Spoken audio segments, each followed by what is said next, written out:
Phone पे में पहली बार एसआईपी कैसे शुरू करनी है, एसआईपी स्टार्ट करते वक्त किन बातों का ध्यान रखना चाहिए, ये सब आज के वीडियो में मैं आपको स्टेप बाय स्टेप बताऊंगा और पूरा प्रोसेस हम एग्जांपल के साथ समझेंगे। दोस्तों बहुत ही सिंपल है, वीडियो पूरा देखना ताकि आपको कोई भी डाउट ना रहे और कोई भी गलती आप ना करो।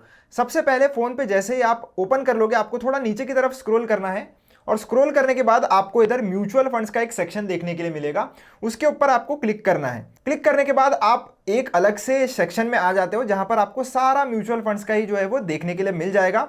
सबसे ऊपर आपको देखने के लिए मिलता है फंड्स इन फोकस, मतलब लोग जिस पर अभी फोकस कर रहे हैं फिलहाल के लिए वो वाले फंड्स का जो नाम है वो आपको इधर देखने के लिए मिलेगा। आप चाहो तो ये सारी पूरी लिस्ट है वो भी देख सकते हो। और अगर ऐसा है कि आपको पता है, आपने रिसर्च कर लिया है कि कौन से फंड में आपको एसआईपी शुरू करनी है, तो आप डायरेक्टली नाम भी सर्च कर सकते हो, वो भी मैं आपको बताऊंगा। अगर आपने कोई ऐसा फंड चूज नहीं कर रखा जिसमें आपको एसआईपी करनी है, आपको कंफ्यूजन है, तो आप इधर बेस्ट एसआईपी फंड्स का एक सेक्शन देख सकते हो, या ऐसे फंड्स का आपको ऑप्शन मिल जाएगा कि जिसमें आप मात्र 100 रुपए से जो है वो एसआईपी शुरू कर सकते हो, या हाई ग्रोथ वाले जो फंड्स हैं जिसमें ऑब्वियसली रिस्क भी ज्यादा होगा, वो वाले आपको फंड्स चाहिए तो आपको अलग अलग इधर क्लासिफिकेशन देखने के लिए मिल जाएगा।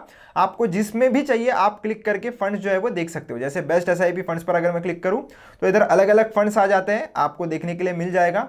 लास्ट 5 सालों में उसने कैसा परफॉर्म किया है, मिनिमम इन्वेस्टमेंट आप कितने से शुरू कर सकते हो, और फंड का जो साइज है वो कितना है, ये 3 ऑप्शन आपको देखने के लिए मिल जाएंगे। और ये कौन से कैटेगरी से बिलोंग करता है ये भी इन्होंने देकर रखा है। मान लेते हैं कि हमें 100 रुपए से एसआईपी शुरू करनी है, तो इसमें भी आपको अलग अलग फंड्स देखने के लिए मिल जाएंगे। अब अगर आपको नहीं पता तो आप इसमें से कोई भी फंड चूज कर सकते हैं अपने हिसाब से, अपने स्टडी के हिसाब से। और अगर पता है कि इसमें इन्वेस्ट करना है तो आपको सबसे ऊपर इधर एक सर्च का बटन मिल जाएगा, आपको सर्च के बटन पर क्लिक करना है। सर्च के बटन पर क्लिक करने के बाद अपना जो भी स्कीम का नाम है वो इधर एंटर कर लीजिए। जैसे मैं एग्जांपल के लिए एचडीएफसी फ्लेक्सी कैप फंड में इन्वेस्ट करना चाहता हूं, तो मैंने वो नाम जो है वो सेलेक्ट कर लिया है। पिछले 5 सालों में इसने 23.94% पर एनम का रिटर्न दिया है। मिनिमम इन्वेस्टमेंट 100 रुपीज की है और फंड साइज 94,000 करोड़ से भी ज्यादा का है। तो इसके ऊपर मैं क्लिक करूंगा।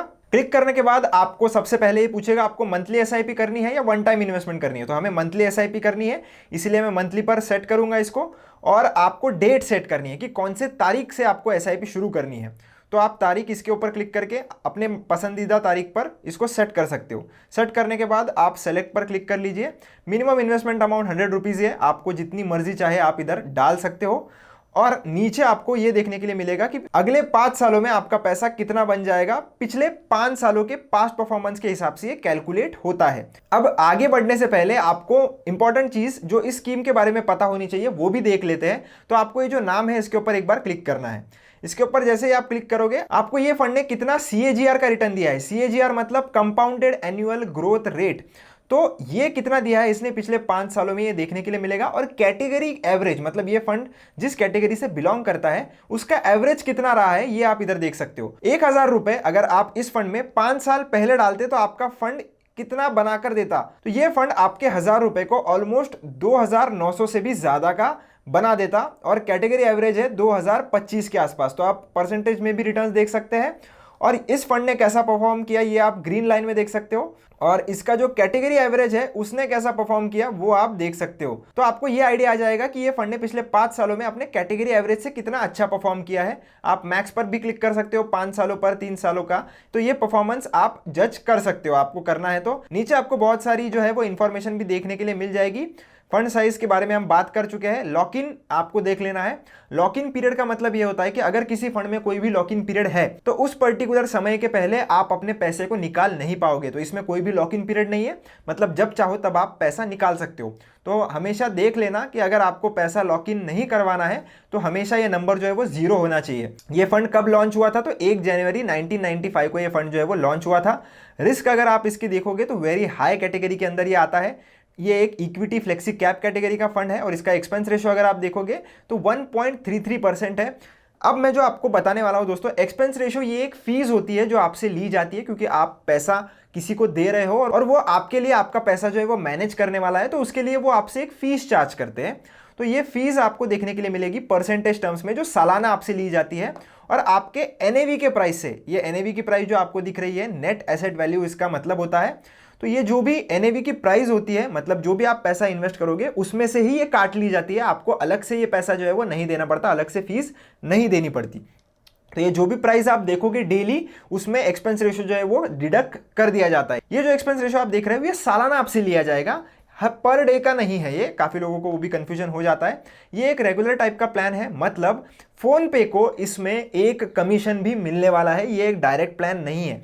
रेगुलर प्लान का मतलब होता है कि जब भी आप किसी म्यूचुअल फंड में इन्वेस्ट करते हो, किसी एजेंट के थ्रू कर रहे हो, तो फोन पे आपका इसमें एजेंट है, इसलिए आपको थोड़ा ज्यादा एक्सपेंस रेशियो इसमें देना पड़ेगा। अगर आप बाकी किसी ऐप में करोगे तो आपको एक्सपेंस रेशियो थोड़ा कम देखने के लिए मिलेगा, लगभग 0.6 के आसपास आपको देखने के लिए मिलेगा। प्लान ऑप्शन ये ग्रोथ प्लान है, मतलब आपको जितना भी स्टॉक में प्रॉफिट होगा या जितना भी डिविडेंड बोनस मिलेगा वो सारा री इन्वेस्ट होगा, मतलब लॉन्ग टर्म में अच्छा ग्रोथ आपको मिलेगा, अच्छी कंपाउंडिंग आपको मिलेगी। मिनिमम इन्वेस्टमेंट 100 रुपीज है। विड्रॉएबल चार्ज, एग्जिट लोड के बारे में आपको पता नहीं होगा, तो अगर आप 1 साल से पहले इसमें से अपना पैसा निकाल लोगे तो आपको 1% का पेनल्टी यानी कि एग्जिट लोड देना पड़ेगा। अब ये अलग अलग स्कीम्स के लिए ये जो इन्फॉर्मेशन है वो अलग अलग होती है, तो हमेशा जिस भी स्कीम में आप इन्वेस्ट कर रहे हो ये सारी इन्फॉर्मेशन जरूर पढ़नी चाहिए, वरना आपको बाद में दिक्कत आ सकती है। ये रिटर्न कैलकुलेटर है, अगर आपको देखना है कि आपने कितने की एसआईपी की होती 5 साल, 3 साल, 7 सालों में, तो कितने का बन गया होता, आपको ये सारा कैलकुलेशन देखना है तो आपको देखने के लिए मिल जाएगा। रिस्कोमीटर में ये वेरी हाई रिस्क कैटेगरी के अंदर आता है, तो हमने सारा एनालिसिस जो है वो अपने हिसाब से कर लिया है। इसके बाद हम इधर बैक पर क्लिक करेंगे।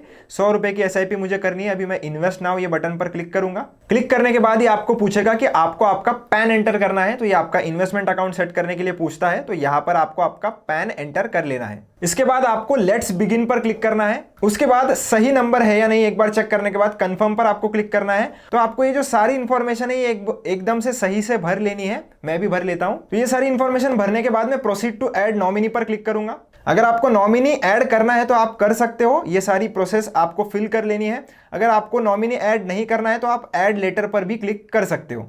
तो मैं ऐड लेटर पर क्लिक कर लेता हूं। मुझे फिलहाल के लिए नॉमिनी ऐड नहीं करना है, आपको करना है तो आप कर सकते हो। फिर आपको एक 5 डिजिट का ओटीपी सेंड किया जाएगा आपके रजिस्टर्ड मोबाइल नंबर पर, वो आपको इधर एंटर कर लेना है। ओटीपी एंटर करने के बाद आपको प्रोसीड पर क्लिक करना है और आपकी केवाईसी जो है वो सबमिट हो चुकी है। आपको ओके गॉट इट पर क्लिक करना है। तो इसके बाद आपको ये पूछेगा कि आपको ऑटो पे की सेटिंग लगानी पड़ती है। अब ये ऑटो पे की सेटिंग जो है वो आपको बाय डिफॉल्ट लगानी पड़ती है, आपको इसमें कोई चॉइस मिलता नहीं है। तो आपका जो भी बैंक अकाउंट होगा वो आप इधर से चूज कर सकते हो। अगर आपको कोई अलग बैंक अकाउंट चाहिए जो आपने फोन पे में ऐड करके रखा है तो ये चेंज पर आप क्लिक करिए, आपको अलग अलग बैंक अकाउंट देखने के लिए मिल जाएंगे। अगर आपको कोई और बैंक अकाउंट ऐड करना है तो ऐड बैंक अकाउंट का भी इधर ऑप्शन है। तो मेरा तो बैंक अकाउंट ऑलरेडी एडेड है तो उसको मैंने सेलेक्ट कर लिया है। सेलेक्ट करने के बाद आपको इधर इन्वेस्ट जितना भी अमाउंट आपका है ऑन स्टार्ट एसआईपी पर क्लिक करना है। क्लिक करने के बाद आपको आपका यूपीआई पिन जो है वो एंटर करना पड़ता है। यूपीआई पिन एंटर करने के बाद आपको सबमिट पर क्लिक करना है और आप देख सकते हो आपका पेमेंट जैसे ही सक्सेसफुल हो जाएगा, आपका ऑटो पे भी जो है वो सेट हो चुका है सक्सेसफुली। तो बिना ऑटो पे का आपको इधर ऑप्शन ही नहीं मिलता है कि आप एसआईपी शुरू करो। तो अब हम डन पर क्लिक करेंगे और देखेंगे हमारी एसआईपी कहाँ देखने के लिए मिलेगी। तो आपको बैक करना है। बैक करने के बाद आना है हिस्ट्री में। हिस्ट्री में आने के बाद आप देख सकते हो आपने पेमेंट इधर किया है, ये जो एसआईपी है उसमें, इसके ऊपर अगर आप क्लिक करोगे और व्यू एसआईपी डिटेल्स पर क्लिक करोगे तो आपको देखने के लिए मिलेगा कि आपकी एसआईपी की जो क्रिएशन है अभी प्रोग्रेस में है। इसको लगभग 2 से 3 वर्किंग डे का समय लगता है। उसके अंदर अंदर ये जो सारी प्रोसेस है वो कंप्लीट हो जाएगी और आपको आपकी ये जो एसआईपी है वो कंप्लीटेड, इधर जो एसआईपी क्रिएशन इन प्रोग्रेस है यहाँ पर कंप्लीटेड लिखा हुआ आ जाएगा। और अगर आप इधर व्यू पोर्टफोलियो पे क्लिक करोगे तो फिलहाल आपको कोई भी पोर्टफोलियो में दिख नहीं रहा है कोई भी चीजें, पर जैसे ही ये जो ऑर्डर है वो कंफर्म हो जाती है आपको आपका जितना भी इन्वेस्टमेंट वैल्यू है वो यहाँ पर देखने के लिए मिल जाएगा और आपको आपकी माई एसआईपीज में एसआईपी भी देखने के लिए मिल जाएगी। अगर आप मल्टीपल एसआईपी शुरू करते हो तो सारे आप इधर देख सकते हो और जितनी भी ऑर्डर्स है वो आप माई ऑर्डर्स पर क्लिक करके इधर माई ऑर्डर भी देख सकते हो। आपको जितने दिन चाहे उतने दिन आप एसआईपी कर सकते हो और जब भी आपको एसआईपी बंद करने का मन करे चैनल पर आपको वीडियो मिल जाएगा एसआईपी बंद कैसे करनी है, वो आप एसआईपी भी बंद कर सकते हो। तो होप आपको समझ में आ गया होगा दोस्तों कि फोन पे पर कैसे हम पहली बार में एसआईपी शुरू कर सकते हैं और किन बातों का आपको ध्यान रखना है। अगर फिर भी आपको कोई डाउट है तो आप कमेंट सेक्शन में मुझसे पूछ लेना। मिलता हूं आपसे नेक्स्ट वीडियो में। धन्यवाद।